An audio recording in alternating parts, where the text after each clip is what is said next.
So, Marks, thank you so much for your time to come on the Arcade Attack podcast. It really is an honour. We are massive fans of Bullfrog, the games you've worked on in the past, your current games. So, really appreciate your time today. Yeah, cool. Happy to chat to you. Brilliant. I'd love to start from your earliest and most fondest memories of growing up in video games. Do you have any favourite games back then and favourite consoles or computers?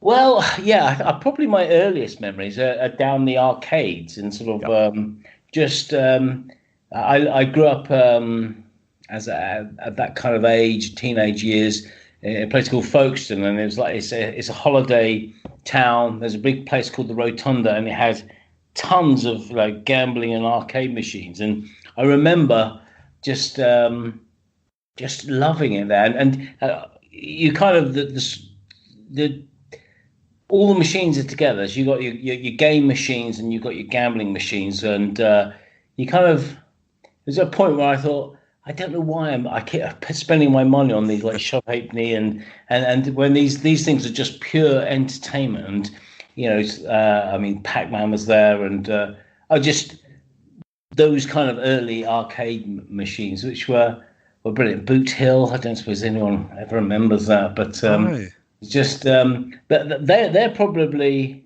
some of my earlier memories. I remember also my brother having it's like a Spectrum or a ZX81, and me typing in a program which was just a clock. It took me all day to just type in all the code which was printed in a magazine. At the end of the day, this clock worked, and it was amazing because I hadn't done programming before, but that was kind of just amazing. And of course, at the end of the day, you had to switch it off, and I couldn't save it, and that sounds really. So they're probably some of my earlier memories. Yeah, people. I used to go down the pub. They used to have the table Space Invaders and stuff like that. So yeah. Sit in the pub, have a drink. A bit underage, but the arcade machines were just great. Oh, good stuff, Mike. That's brilliant. I'd love to know, how did you get the opportunity to actually enter the industry? And do you remember the first ever game you worked on, that proper sort of published game? Yeah, well, I mean, I was a programmer. I went to university and did maths and computing, and then I got a proper job working on business software. So I'd kind of I'd got quite a bit of experience sort of running a team and then and programming. And I was working on a demo with a couple of friends, and in fact, one of the guys actually works here now. I mean, we were basically trying to do a little turn-based Space Hulk type of game, a sort of like a top-down Space Hulk game, which I presented to Bullfrog, and that in those days there's about 5 people there, and every single one of them sort of like had a look at what. And so you had 4 Space Marines that you were controlling. So it wasn't very good, but it was just starting, and I kind of wanted, I had this dream of kind of like, wouldn't it be cool to do this for a living instead of doing a boring job? And they didn't take it on, but I got offered a job to set up and run the conversions team. And basically, they just released Populous 2, and that was written in assembler. And my job was to convert it onto a number of different platforms. And I'm trying to think what my first. I think it was written on the Amiga, and I had to get it running on the PC. So there's different assemblers. So, and assembler is quite beautiful, but it's kind of it's a lot of work. So I did that conversion, and then as the team grew, we were putting Populous 2 onto the Mac, and another conversion, and then eventually we kind of realized we should have written the whole thing in C. So that was the first thing I worked on. It wasn't an original title; it was a conversion. So, but that was fun. I mean, just different kind of life to what I was used to working on console, working on games. Amazing. Nice. I mean, you're obviously a fan of Bullfrog. Did you approach any other companies before, or was Bullfrog always your kind of sort of dream? So you liked their games, I assume, back then? Well, I remember I had a friend who worked at Electronic Arts, and she showed me this poster of all their games, and they're kind of like, oh, these look interesting. And there's one in the middle, and I said, "I go, what's that? That looks amazing!" And it was Populous. Yeah. And on the whole poster of all their games, this one just looked so insanely different and so good. And she goes, "Oh, it's Populous. It's by a company called Bullfrog." And I thought, okay, that's interesting. And then a few months later, I met my now wife, Jane, and she's Peter Molyneux's sister. So she said, "Oh yeah, my brother is into games. Yeah, sure." And he said, "Oh, he did a game called Populous." And I thought, "Oh shit, I know." That's incredible, isn't it? Yeah. It's like written in the stars almost. Yeah, it was. Yeah. I mean, Peter Molyneux, what a legend. When was the first time you met him? Was it like you became friends straight away, or? No, not at all. He was really quite rude, and so Jane introduced me. We can't talk about this. Jane took me around, introduced me, and he was sitting programming, and for some reason he thought I was a photocopier salesman. For some reason, he got into his head, and he still says I was introduced as a photocopier salesman. And I was introduced, and he said, "Right," and he just carried on programming. It was quite not a very inspiring introduction, but over time, we became really good friends, and he was also a great mentor and a massive inspiration for me, and probably for a huge percentage of the people certainly in and around Guildford and beyond now. So good stuff. I'd love to talk about Syndicate, if that's all right. I mean, we're massive fans. I look back fondly on that game. It's brilliant. I think it was ahead of its time in a way. But what was your role, and how did the game sort of come about? Were you there from day one making Syndicate, or were you sort of bought in halfway through? Yeah, no. Well, this is my role in the conversions team. So the Sean started it. In fact, he originally started on the Amiga, and he was working away on it. And then, as much as we love Amiga, the market in PC was getting much bigger, and there was should we put this on Amiga? Should we put this on PC? And Sean said, I could do it, and I could do it over the weekend. And everyone said, no, they'd be stupid. And of course, he came in over the weekend, and he'll probably tell a different story, but that was my memory of how it came onto PC. And then, of course, my role was with Mike Diskett, getting onto the Amiga, and Mike was the lead coder on that, and my role, in fact, I was coding with him, but more of a support role. But so it was called Quaz. It was called anything you could type quickly, and it was around for a long time. And in fact, when I presented my demo to Bullfrog, I had 4 little characters you could control, your Space Marines.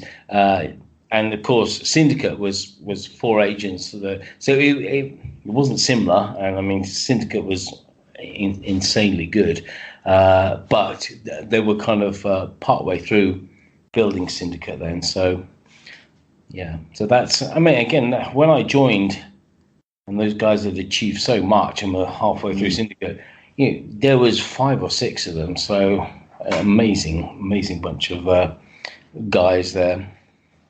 Good stuff. I mean, is it true that there was originally supposed to be 8 agents and even an online mode? Is that right? I might be read something completely wrong there. I'm sure on that, because he'll probably give you a much better mode there. Are you talking about on the Amiga or on the PC? Not sure. It might be the PC version actually. So I can check that out. Yeah, definitely. Hope so. Sean Cooper we're talking about. He sounds like a very talented man. Would you echo that as well then? Oh yeah. Sean's brilliant. He's just a different breed, really. He's just but I think he just started and or on a maybe even a YTS scheme, as I said, and picked it up quickly, worked insanely hard, and was given the opportunities to kind of, do this stuff, and, jumped at the chance, working late into the night, working weekends, just getting ahead of the game. And he was always just so passionate and so focused. Yeah, I mean, he's a bugger to work with at times, but you kind of want that. You want somebody who's got a vision and is just passionate. And of course, he worked really closely with Peter on Syndicate as well. Yep. Sean was the lead coder, but of course Peter was obviously involved in a lot of the gameplay and stuff like that. So, yeah, great stuff. I mean, Syndicate, a little bit like Cannon Fodder, it got huge reviews, really well perceived by the gaming critics and obviously gamers, but it did get some negative media attention. What was it like in the office when your game was criticised in some quarters? Would you reckon that was a bit unfair, or do you remember to be honest, I don't remember that actually. I saw you mentioned it in your questions, but what was the negativity about? I think it was like shooting down people and so forth, and civilians and so forth. It might be more to maybe the German version, which I think was sort of cut down a bit apparently. Right. Yeah, I don't remember it having a negative effect on the studio or the sales. I mean, I think it was a great game, and I loved it. Yeah, I mean,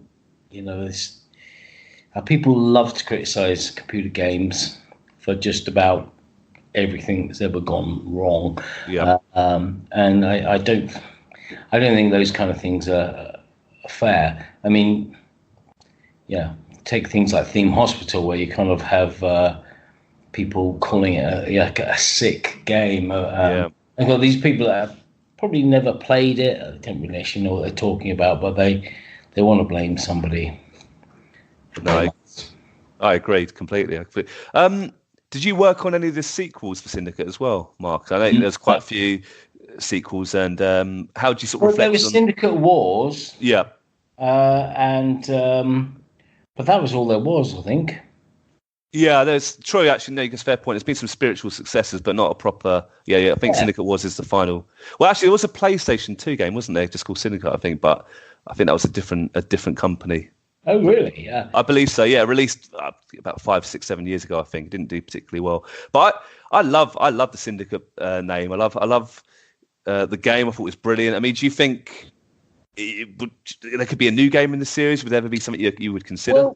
Well, I mentioned Mike Diskett earlier, and Mike is living in Australia now, and they did a game called Satellite Rain, which was, I think they took. I mean, Mike was involved in Syndicate 2, Syndicate Wars. I mean, so he was, very much part of his DNA, and his company did Satellite Rain, which did pretty well. I think that he kind of maybe see that as a pretty good spiritual successor.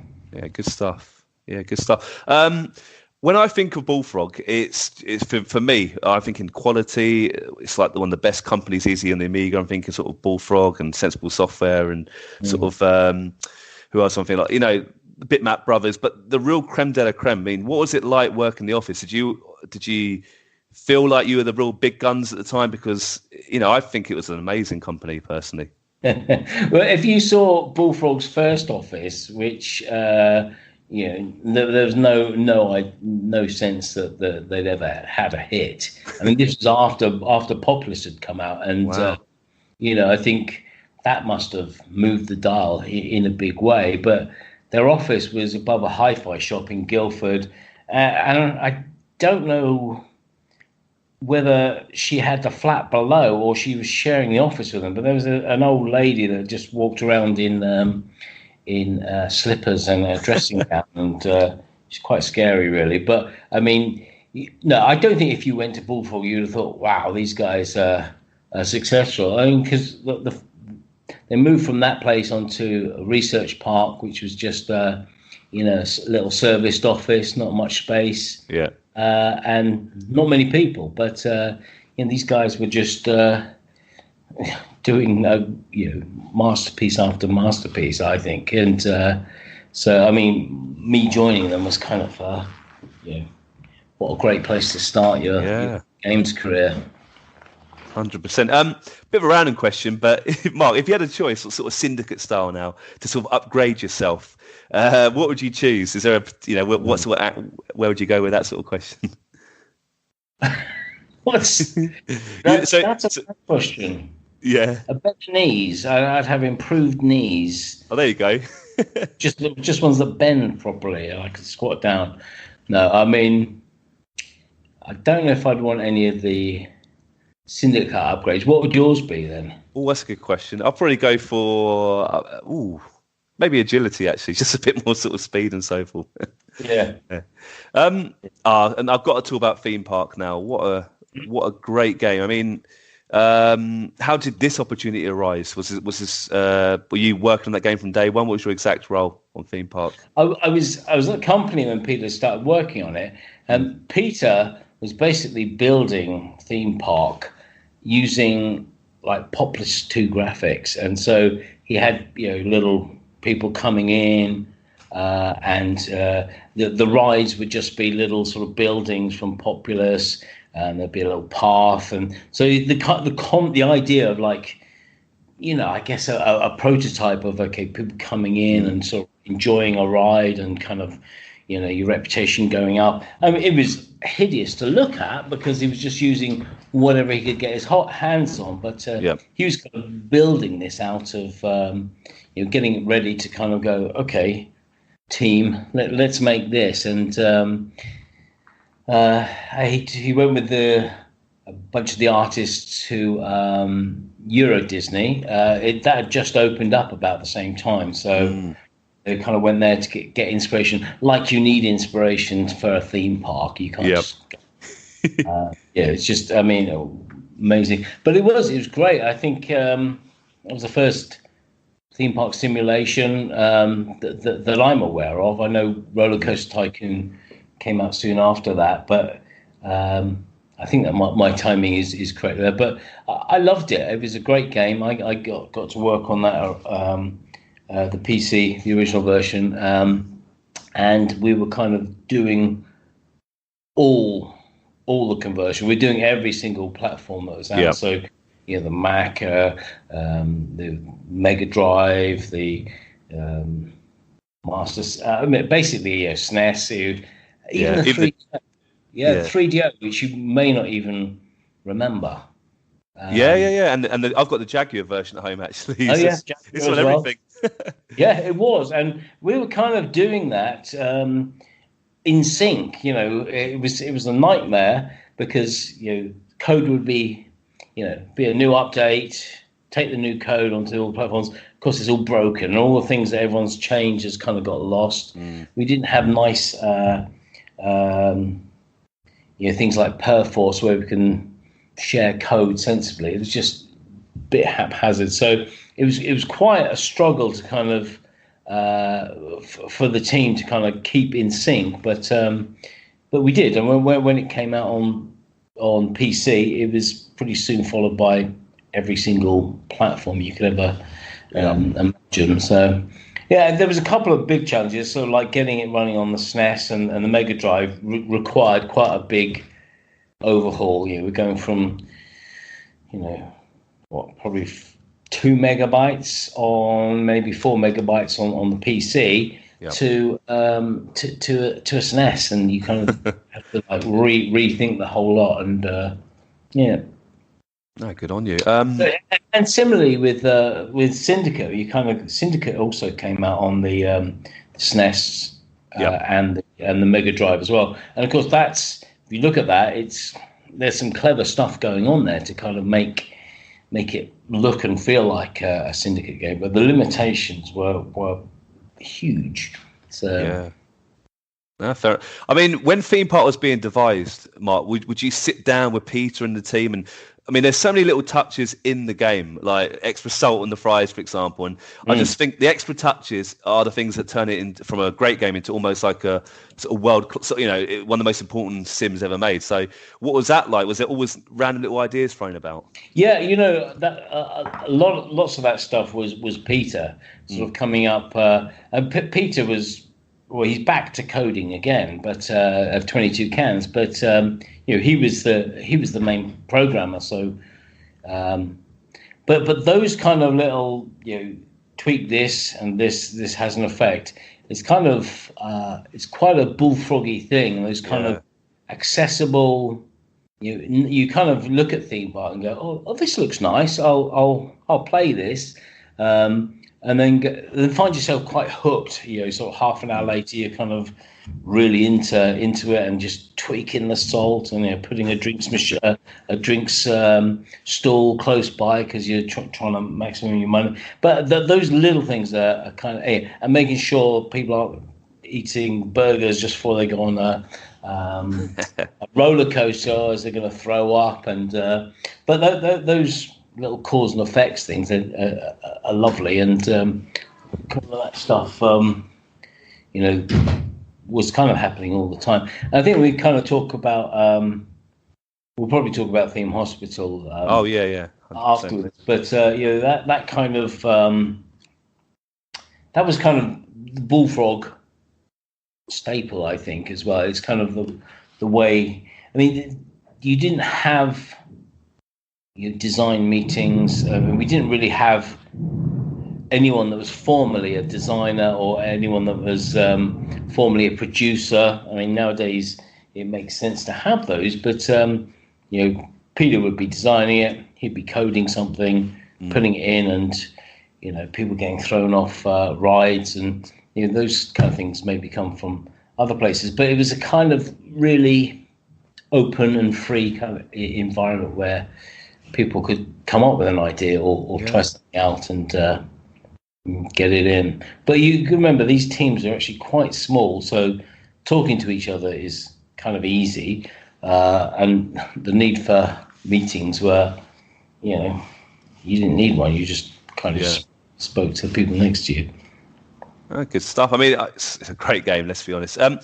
Is it true, though, Theme Park was supposed to be tied in with Disney originally, and it was going to be sort of launched with Disney and had the Disney brand, or was that a load of hot I don't think that was the case. I think the timing of Disney opening their park in Europe was pretty close by, but these kind of tie-ups, quite often come up. Oh, wouldn't this be good? And then these things take forever for business people to kind of agree. I mean, talking about, in fact, one of the tie-ins with Theme Park was Midland Bank. I don't know if you ever noticed on the, if you go into the bank statement bit, there's a Midland Bank logo on the bank statement behind. When you look at your bank statement, it's Midland Bank, and there was meant to be a tie-in with Midland Bank and Theme Park, so we would put them in the game, and every cash point you go, every Midland Bank cash point that you go to, it would say, "Oh, have you played Theme Park?" And this is a really cool. And of course, we put Midland Bank in the game. They didn't do anything, and of course, the same with Kit Kat in Theme Hospital. It's like, for months they were kind of talking to Nestle about, we're going to have this in the game, and they said, yeah, it's great, blah blah blah. And then at the end of the day, it was kind of like, well, guys, it might happen or it might not. You can ship it with it in, and we might get the deal. And the us putting them in the game meant that they were going to potentially have a little Theme Hospital advert on every Kit Kat sold for a month or something amazing. And instead they just sent us a box of Kit Kats. That's a bit mean, isn't it, Mark? Because I don't even like Kit Kats. Have a break. Have a man. It was one of the things where the business guys were going, well, if you keep it in, the deal might go ahead. If you take it out, the deal definitely won't go ahead. And so we kind of thought, so this is bizarre vending machine in Theme Hospital that's a Kit Kat drink machine, which they certainly didn't do a Kit Kat drink back then. They probably do now. Yeah, based on our inspiration. Well, that's a great little anecdote. I love. Well, it's not. It just shows you, doesn't it? It's a funny old world.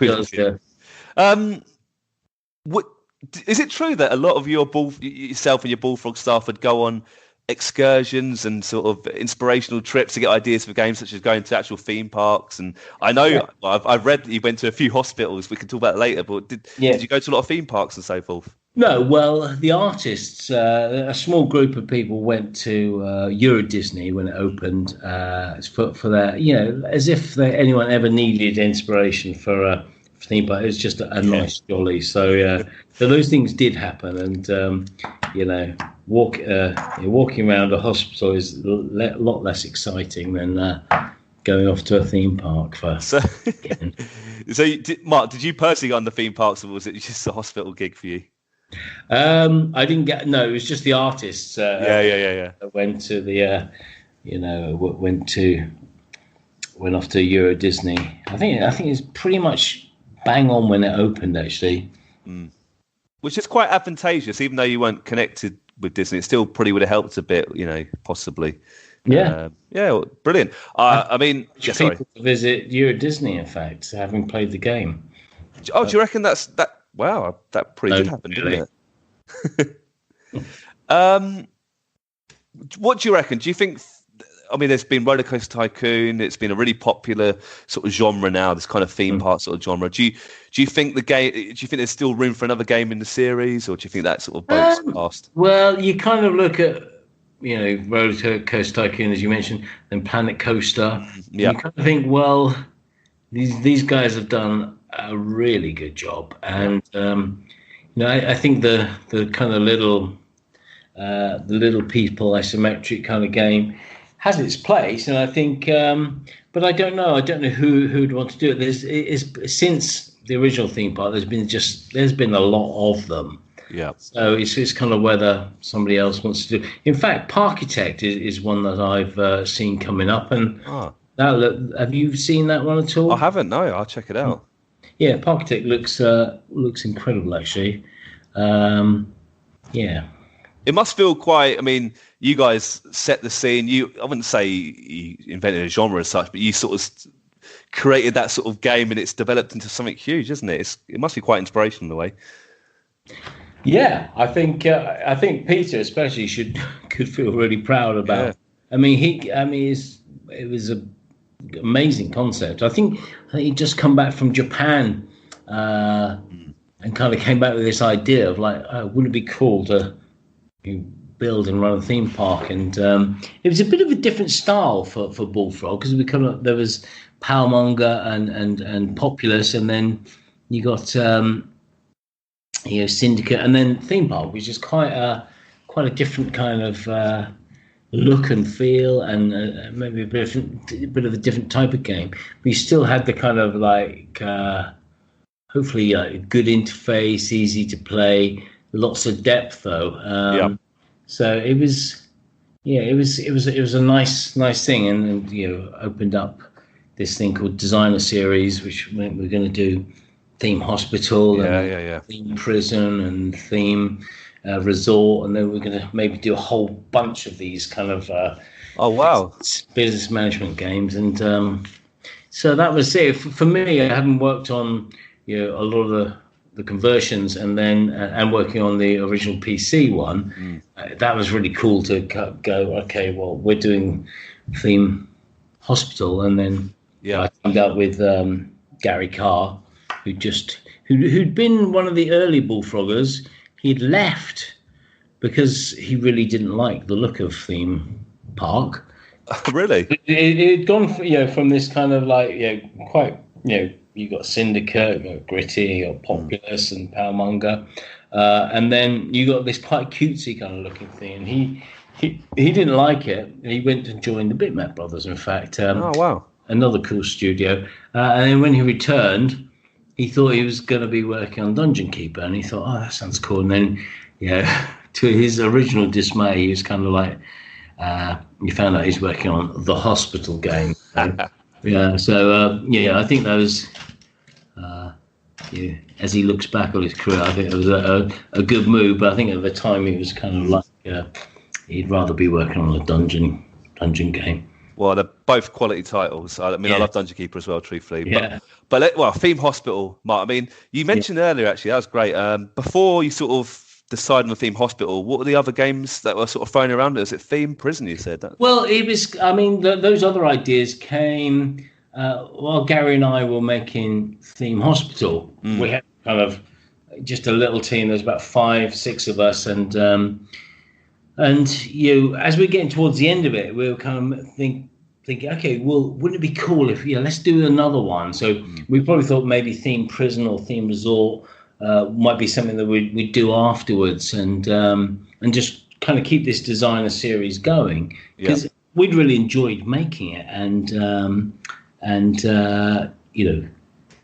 lots of things had happened then. We'd been acquired by EA, Bullfrog had. So some people would moan about that, but it was actually life under EA was all right. You kind of get your head down and you make your game, and it was fun, and so there wasn't anything wrong with that. But then the opportunities came up, opportunity from Peter and I and Tim Rance and Steve Jackson to set up Lionhead, and so it was kind of like, okay, well, we're not going to do that. So that's kind of those conversations were the reason Gary and I over the years kept saying, oh, we should go back and do that. We should go. And that's the reason 2 Point Studios exists, is really not to make a prison game or a resort game, but to kind of make these little people games that we kind of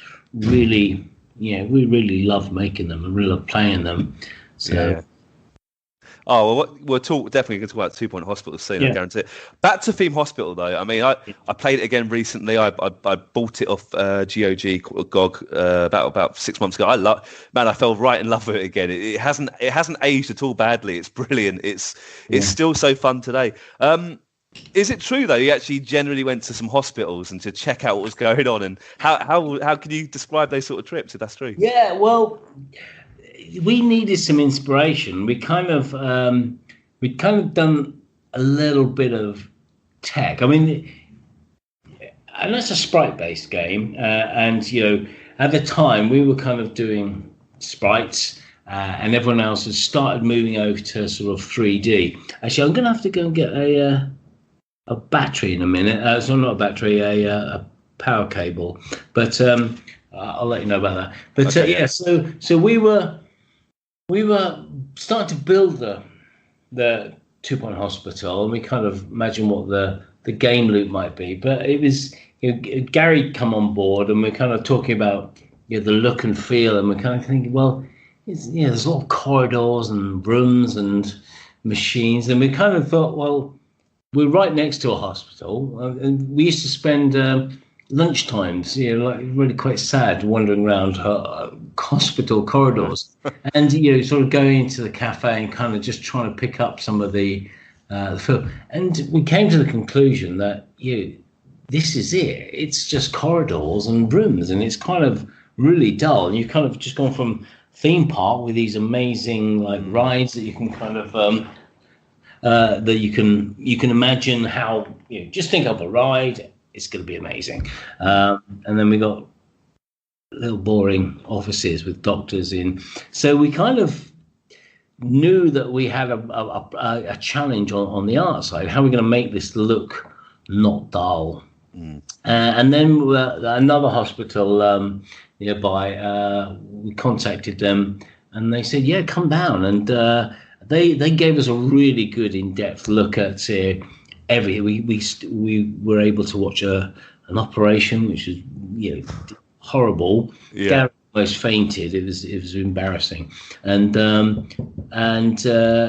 we got to see the business side of running a hospital as well, and talking about things like where where their ambulance station is positioned, because of course they're in competition with our hospitals. They want to get as many people there as possible. So it was just interesting, because the guy who was showing us around was effectively a business manager, and you kind of realise that this world of the NHS is still got this these targets, and it was just a really eye-opening and inspirational thing. But it kind of led us away from the idea of using real illnesses, and we can't.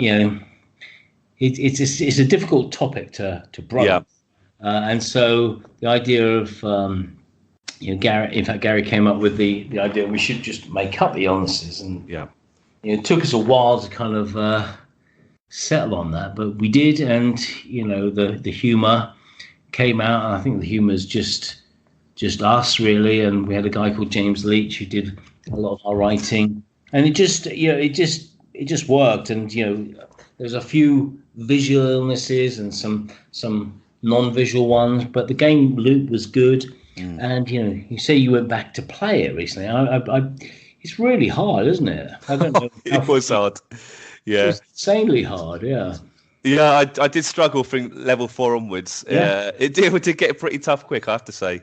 Yeah, this is it's such a bad mistake by us. I mean, it's what 22 years ago, but you kind of think, well, we did something right, but when we were sort of balancing the levels, the test guys would be playing it, and they become real experts. So they play it on full speed as fast as they can, and they go, this one's too easy, and you kind of, it's so hard to make those calls when everyone's going, it's too easy. And what you really need, and what we kind of do nowadays, is get fresh people in who've never played the game. Go sit down, play this for a few hours, and how did you find it? And making games nowadays is we're a bit wiser. We've got nice things like analytics in the game, so we can kind of see where people are finding it incredibly hard, and we just tweak those balances. And the nice thing nowadays, of course, is the fact that we can just keep updating the games. Back then we shipped it, we did a patch, a multiplayer patch, but that was it. Yeah. So if you could, you'd get rid of the Kit Kat machine if you could update, I'm sure. Well, it's kind of a bit of a trademark now. It's, actually, I did contact, as we were making 2 Point Hospital, I contacted Nestle as best I could, and they said, if we're interested, we'll get in touch, and they weren't. They never got in touch. But, because it is quite iconic, actually, that Kit Kat machine. It would have been good if it made its way back, actually. There you go. Yeah.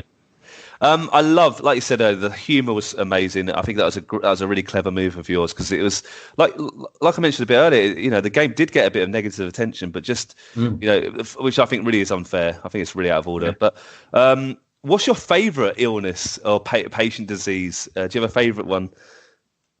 One of my favourites is one of the classic ones, which is bloated head disease. Which, and what I love best about it is just Gary's animation of he pops a head and he sort of like tweaks the head before he inflates it like it's like a balloon or something. He's just about to blow up, but it's just a really nice animation. So that's one of my favorites. There were some crazy ones later on in the game, like Alien DNA, where we're almost running out of ideas and time, so we were kind of they were silly ones. Yeah. I was actually going to ask, was there any conditions that you thought of but never actually made it into the game, and even some that you thought back then you actually have brought into 2 Point Hospital? No, I think really we kind of try to draw a line between the two. Ideas, you kind of kick ideas around all the time, and you kind of go, this would be funny, that'd be funny.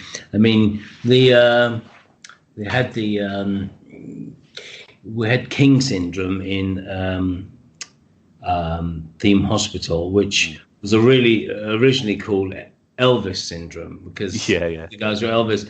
But we had to kind of remove that because the lawyers kind of saw it and said, you'll need permission from the Elvis estate. And in fact, there was a sample he used to go, and we had to change that because those 3 or 4 notes were apparently his. That's incredible, isn't it? I know. It's just you kind of wonder if these lawyers are really actually just making it up to go. All right, no, I've told you that. Now pay me. That's it's £5, please. But there was a lot of stuff we had to kind of tweak and change. But ideas. There were lots of ideas that kind of kicked around, and you kind of think. One of the big things that we wanted to do, in fact, all the way along, we were. Until this is why you need producers nowadays, because originally we were back then thinking we're going to do 3 time periods. We're going to do medieval hospital, modern day hospital, and then futuristic hospital.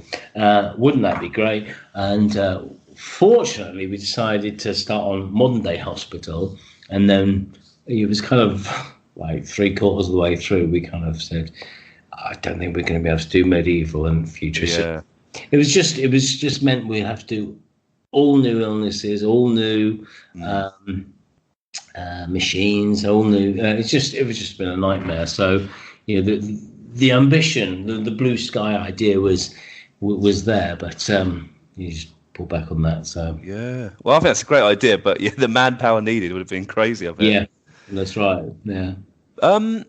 Was that your last game for Bullfrog then? Theme Hospital? Yeah, it was. Yeah. Yes. We then left. Pete was just finished on Dungeon Keeper, and then we left. Teamed up with a guy called Tim Rance, who Peter had known from. He was at EA for a while as one of the technical directors, and then had gone to work in the city on sort of big proper. Programming systems, and a guy called Steve Jackson, who was a co-founder of Games Workshop with Ian Kingston. So Steve was sort of obviously a really creative guy. But he's kind of running a lot of the business side of things. But that was fun. I mean, those early days, that small team, just focused on building an amazing team and just trying to do an amazing game, and it took a long time, but that was black and white. Of course. Just before I get onto that, I want to ask one final question about Bullfrog. Really, I mean, obviously Bullfrog is not around anymore, and I find it very sad, really. And I know EA gets a lot of stick, and I'm not their biggest fan. I think. Yeah. I think they could have done more to protect, like Westwood Studios, for example, as well. Yeah, I mean, how do you reflect back on your time at Bullfrog? And I know you were kind of out of it by then, but do you think EA were a little bit? They could have done more, really. What would you reckon? Well, I mean, what is Bullfrog? I mean, I did love Bullfrog. I mean, I had other than my time at 2 Point, it's probably one of the funnest times I've had sort of making games. It was small teams, you kind of making things up, you having a conversation and going, oh, wouldn't this be cool? Programming it, try it. Yeah, that's really brilliant. I mean, that was pretty amazing. So, I mean, but then you go, what is Bullfrog? When enough people leave, where's the passion and the vision for doing more Bullfrog stuff? Because you can kind of go, okay, well, we're doing Theme Park World now. We'll put the Bullfrog label on it, but is it a Bullfrog game, or we could do? You could carry on maybe doing the sequels and stuff like that, and but I guess Bullfrog still exists somewhere. It's probably, I don't know. I mean, it's a label if it made sense, but that you kind of got EA having The Sims as a massive success, and you kind of go, well, do we want to carry on investing into Sims where we're making, games that sort of we're selling 50 million units, or some of this kind of cool niche stuff? And I think you do need these cool niche studios, and I think the amazing thing is there's a lot of them about now, and you kind of you don't have to look too far, and you can kind of go, that's amazing, and then there's brilliant. I mean, Prison Architect's a great one that we felt inspired by when we were starting 2 Point Studios. Is a tiny little team and made something amazing, and you just think, thank God for that not being. That would never come from a big studio. Yeah. And I think maybe EA are trying to rectify that a bit. I think EA partners are looking to work with more indie studios. Yeah, I've heard that as well, to be fair to him. Yeah. And I think indie studios are, they need to be driven by passion and love. And, a lot of them fail. And a lot of them make great games, but then fail. So, I mean, it's tough getting the sort of funding sorted out, and even when you've got the funding to make the game, you've still got to survive till the first royalty check comes in. So it is tough being an indie studio, but thank God we have them, and things like Unity allow, an Unreal Engine allow people to make games and bring them to market pretty painlessly. They're not all hits, I know, but and some of them should be, but but am I sad about? Well, I'm sad about Lionhead. I mean, they shut Lionhead down, and yeah, of course, as well. But again, if Fable's now gone to Playground Studios, then I hope they do a great job with that. But the best stuff's going to come from either the people doing the 10th sequel of Assassin's Creed, which is probably going to be insanely brilliant, or just a little studio of 3 or 4 people who just got a brilliant idea and a passion to kind of just make it happen. So, yeah. Love that. Mark, I love that. That's a brilliant way of putting it. Thank you. Lionhead Studios, I mean, was that scary times? Was that nervous times, leaving Bullfrog and sort of starting your own sort of company with Peter? What was the early days like? And obviously, when did you first start working on Black and White? Was that always the first game you were going to make? Yeah, I mean, it was exciting. It was kind of, it was, you kind of EA, got a job, kind of feels like a safe job that you can keep doing for a long time. So yeah, it was pretty scary to kind of think, okay, well, at that point I had 2 children, and my daughter was pretty much born as we shipped Theme Hospital, and then pretty much I left, and Tim and I was working on bits of technology for Lionhead, but it was just an opportunity that was just so amazing. I thought, is this going to come up again? Probably not for a long time. So yeah, I'm glad I did it. It was scary, and making Black and White was really, really exciting and scary, and but I wouldn't change a day. I mean, it was long nights. It was just a lot of hard work, but we built such an amazing team, such an incredible, brilliant team, and I think that's the heart of a great studio. It's just brilliant people. Me not being one of them, but I mean, just kind of bringing together just amazing people that can kind of bounce off each other and kind of elevate each other. And so I think Lionhead was something really incredible as we were making Black and White. I mean, what was it that, in fact, we did have, you say, was it the first game? We had a vote. We had a few idea pitches put into the mix for what we were going to possibly do first. Black and White, I think it was called Magica to start with. I mean, it became Black and White later on, but that was what we started building. And in fact, we went to E3 with a sprite-based, I mean, God knows what we were thinking, but it was a question of, should we be building Black and White as an isometric sprite thing or a 3D thing? And it kind of seems incredible now that it is such a 3D thing, and the little worm in a barrel and zooming out to space, and it's kind of like silly things. But I liked black and white as a consumer as well. I think I enjoyed playing, and I really enjoyed making it. And and we had quite a good hit with that. And then and then we should have given up, really, because then we kind of started doing more things, and you kind of grow the studio from what was 15, 20 people making your first game. You now got 20, 30, 40, and things change, and we eventually did the movies, which I loved. We did Black and White 2, and then Fable and PC.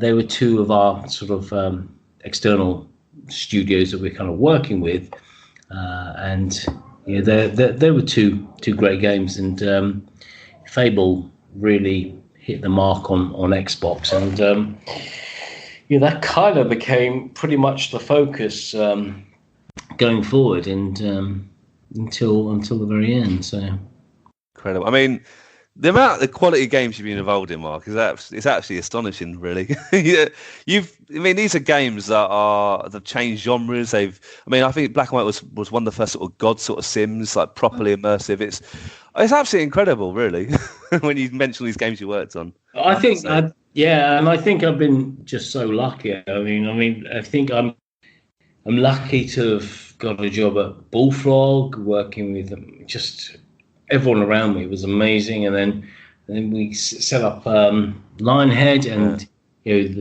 pretty much the cream of the people we'd worked with kind of were attracted to kind of come and work with us. So we kind of then took the cream of what we already had, and then sort of lucky with 2 Point Studios to kind of find again the people that we've worked with, many of them for years, and it's just making the game is like it's really intense at times, and it's really quite an emotional thing to kind of you put your soul into something that you kind of think, are people gonna like this? And so I just kind of think, shit, I've been so lucky. Well, I wouldn't call it luck, really. Obviously, you've done brilliantly. I love the creature. Black and White's great. I love the idea of the creature. I love the name of the game, because obviously you can be good or bad, and it's such a clever game. I don't know how many hours I put into Black and White, but the creature element, was that from day one? And is it true that you developed the AI for the creature mechanics?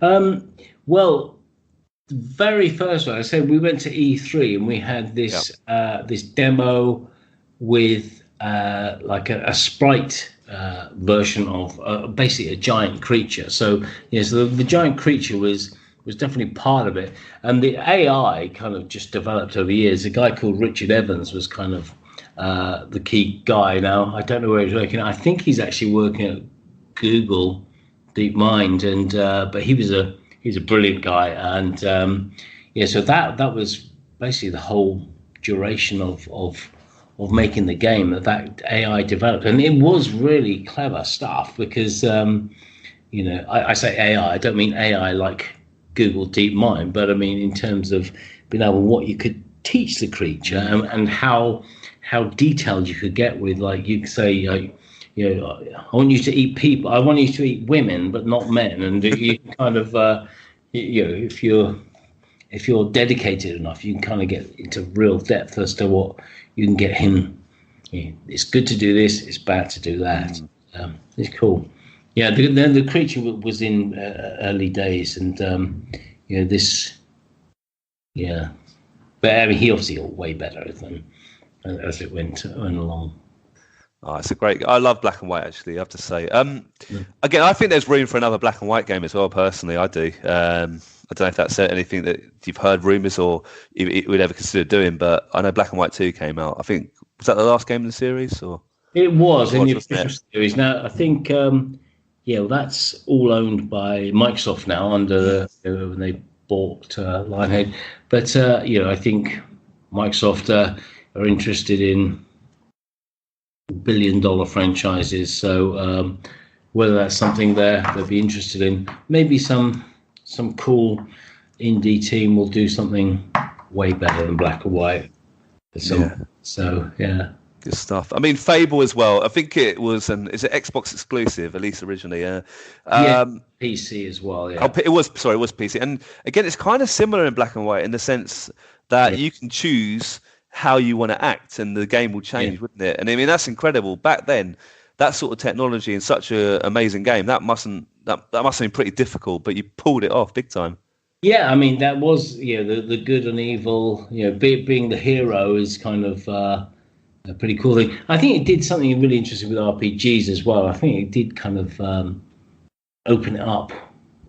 Quite mainstream. Yeah, also geeky, and I think that's kind of one of those things that Bullfrog and Lionhead were able to do well. It was quite an accessible game, but quite a lot of depth to it as well. You go in and kill a load of villagers. There's repercussions. The AI, the simulation of villagers will kind of talk about you, run away from you, but also your character starting to change. So that was an interesting journey. Listen, I'm just wary of time. My battery is going super low now, and we'll probably have to wrap up in a bit, but we can carry on at some point in the future if you want. But that's fine. Do you want to squeeze in a couple questions about 2 Point Hospital? Or do you want to? Let's do that. Is that all right? Brilliant. Yeah. 2 Point Studios. I mean, brilliant. I mean, how did that start then, and how did you start working on 2 Point Hospital?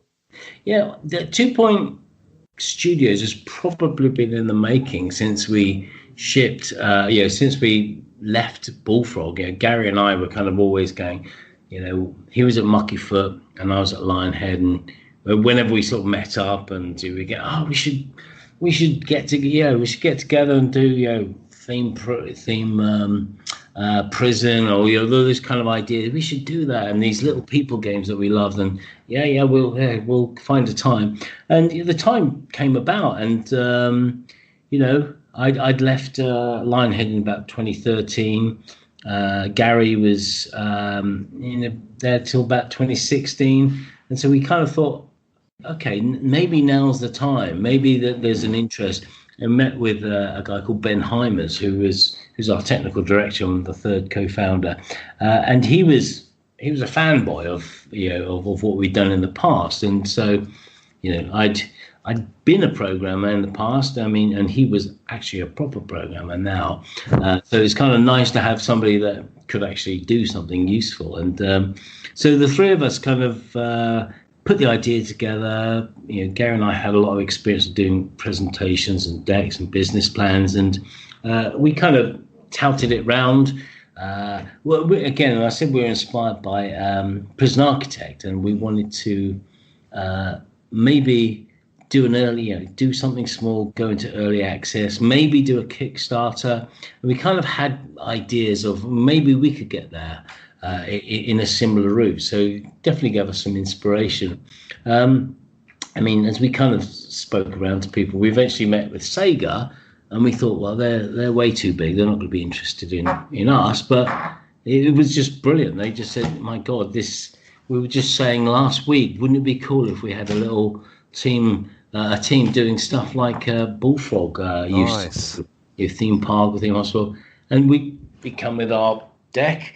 And our vision was kind of this 2 Point County as a kind of this world where these little people sims, where these little people live. It's kind of, if you imagine Springfield from The Simpsons, you got Moe's Tavern, and you got the power plant. You got all these different locations and some different characters, but the theme is the same, and there are familiar characters within them, and the VIPs, the mayor. So imagine this place where we could build, little different sims, different that just coexisted in this world, and that was the kind of vision. And starting with Hospital was something we thought we could get this off the ground, and we can get people interested in it, and that was it. And then as it was all coming together, and the deal was kind of getting close to getting signed, as it was like every month we were nearly signed, but that kind of ran on for another 8 months. But then Lionhead closed down, and we'd obviously had the idea that there's a whole bunch of people that it'd be great for us to employ when we had the funding, but it kind of happened way too soon, and so these people sort of just going, oh, I've got a job now. I mean, because everyone, Lionhead closed down, and probably within 2-3 weeks, everyone had a job, because everyone was coming to Guildford and doing road shows and going, come and work here. And so it was, the timing was bad, but timing was bad for us. But we managed to entice a few of them back to our claws, and so we basically had an insanely good team with us making our first game. And we're still small. I mean, we're probably 17 developers, a couple of people helping us run the studio, and we're now part of Sega, and that's it's great. That's brilliant. Pleased, and we were kind of working on next in the series. We've obviously been working hard on the console version, which we're really pleased. I think it's come together really well. There's still stuff to do on it. There's still bugs and optimization and graphical problems, but we're not far off being ready. That's amazing. I mean, just announced it was on PC, Steam, obviously. Now it's coming to console. I mean, were you shocked how, or not shocked, but were you? I mean, it must have been amazing. It was a huge success. Loads of people loved it. Amazing reviews. I mean, it must have been brilliant, Mark, to see such a great feedback from your game. It was, yeah. I mean, as I said earlier, it's a really emotional thing making a game, and you kind of, as you're making it, you kind of thinking, oh, people might like this, or people might do this and do that, and you got the 3-star thing, and you can kind of go forward and you can come back, and we're kind of imagining what would be great and how it would work, and then it came out and people were saying nice things, and it was just so amazing. I mean, it is you do put a bit of your soul into something that you care so passionately about, and to then put it out there for everyone to go, we're judging that. It's a weird couple of days, really, just kind of floating around, just going, oh my god, and then watching the streams as well with people on Twitch play the game, and it was just incredible. I mean, we hadn't really seen that before. I mean, last thing I'd shipped before that was would have been a Fable game. So time had moved on, and the whole world had moved on, and it's just amazing. So yeah, we were humbled and just so pleased. And then since we've shipped it, we've done about 16 updates. We've sort of done some features that people have asked for. We've done some couple of DLCs, and I think we just try, and that's a kind of nice thing to be able to do. You kind of go, okay, if you've shipped a game, that's it. Yeah. Move on. And then, but we shipped a game, and you go, okay, this would be cool to do. This would be cool to do, and to be able to just keep touching it. And I guess while people are still enjoying playing it, we can kind of still do that, and that's kind of nice as a developer, because I mean, it's not, that's still your baby. Well, Mark, I'm really happy for you, because obviously you must be so proud just seeing it. So, because it's always a gamble going back and starting a new company, but it's been a huge success, and man, well done. Thank you. Yeah. Before I know you got to go, but really quickly, what's the next project? Are you allowed to reveal? You got 2 Point Hospital. I assume your next game's going to be in the same sort of universe. Is that fair, or can you? No, I can only tell you the first 2 words of the title, and it's 2 Point. I can't say any more than that. 2 point question mark. Oh, I can't wait. Yeah. I can't wait. Look, final question. Yeah. A bit of a silly question, but I love to ask all my guests this, all the people I interview. If you could share a few drinks with a video game character, who would you choose and why? Well, it wouldn't be Lara Croft. Do you know what? That is the most popular answer, though. Is it? It really generally is. Isn't it? Yeah. Yeah. I imagine someone like Solid Snake, who probably wouldn't say a word, he'd just sort of stare at me, and that'd be a bit scary. That's an interesting one. Well, it's a tough one. Video game characters, my favourite ones are probably Link. Yeah. Would he be the guy to have a drink with? I mean, I love the Zelda games, so I'd probably say him, and I'll let him cook me a little a mushroom broth or something like that, and we'll share that over a beer. Oh, yeah, you know what? I would agree. I'm a massive Zelda fan as well. Yeah. That's why I like Fable. It's got sort of Link, sort of Zelda undertones to it, and it's brilliant. And I agree. Link's quiet in person. He doesn't talk much, but after a few drinks, he might open up a bit. Look, Mark, it's been a real. I genuinely mean a real pleasure having you on the Arcade Tap podcast. It's been brilliant. So thank you so much for your time today. Oh, stay in touch, and we'll speak.